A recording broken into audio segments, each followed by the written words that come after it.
Quand vous êtes dans un salon en ville et que vous dites que le communisme tue, appauvrit, est une calamité, une catastrophe et aboutit à ce qui se passe aujourd'hui à Cuba, au Venezuela, ou l'effondrement de l'ex-Yougoslavie, de l'ex-URSS, sans parler du Cambodge, tous ces drames du communisme. On a fait des études, notamment le livre noir du communisme, 100 à 150 millions de morts.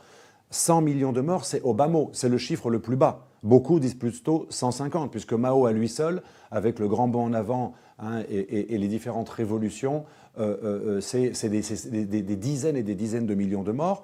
Mais ce qui est extraordinaire, c'est que malgré ces évidences, quand vous dites que vous êtes anticommuniste, ou qu'il faut lutter contre l'idéologie communiste, ou tout simplement qu'il faudrait mettre le communisme au banc, comme on l'a fait avec le fascisme, quand vous dites que vous êtes pour un tribunal de Nuremberg du communisme, que le communisme est aussi horrible que le fascisme, soit vous apparaissez comme un affreux anticommuniste, quelqu'un d'horrible, un pro-capitaliste ou un fasciste, rien que le fait d'être contre le communisme, vous êtes déjà accusé d'être fasciste, soit pire encore peut-être, on vous ringardise. Vous êtes ringard, puisqu'aujourd'hui, quand il y a une émission ou un salon en ville, on parle du communisme, il va y avoir quelqu'un de bien éclairé qui va vous dire « mais le communisme est mort depuis longtemps, puisque l'URSS s'est effondrée ». Comme si la fin de l'ex-URSS communiste avait scellé la mort de tout le communisme. Non, le communisme a continué à tuer au Venezuela, plus tard, plutôt à Cuba, qui n'a jamais cessé d'être communiste depuis la fin de la guerre froide.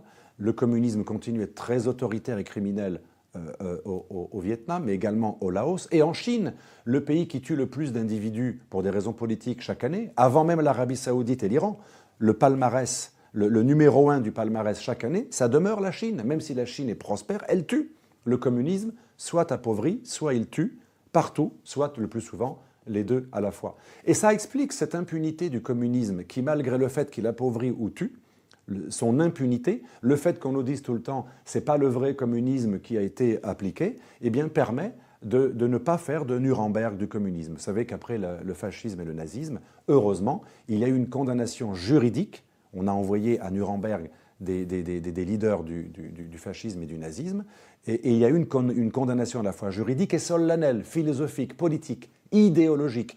Le fascisme, ou plutôt les fascismes, on devrait plutôt dire les nazismes. Le nazisme, dans son totalitarisme criminel, génocideur, a été intrinsèquement jugé pervers, comme le pape l'avait dit du communisme. D'ailleurs, la seule entité qui a dit que le communisme était intrinsèquement pervers, c'était la papauté.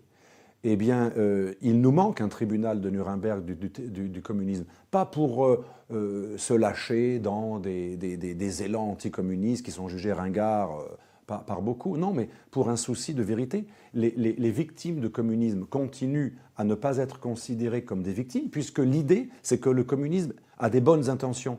La doctrine Mitterrand, qui a accueilli plein de communistes et de terroristes d'extrême gauche italiens pendant des années en France, c'était au nom du fait qu'ils avaient tué par idéalisme. Vous vous rendez compte?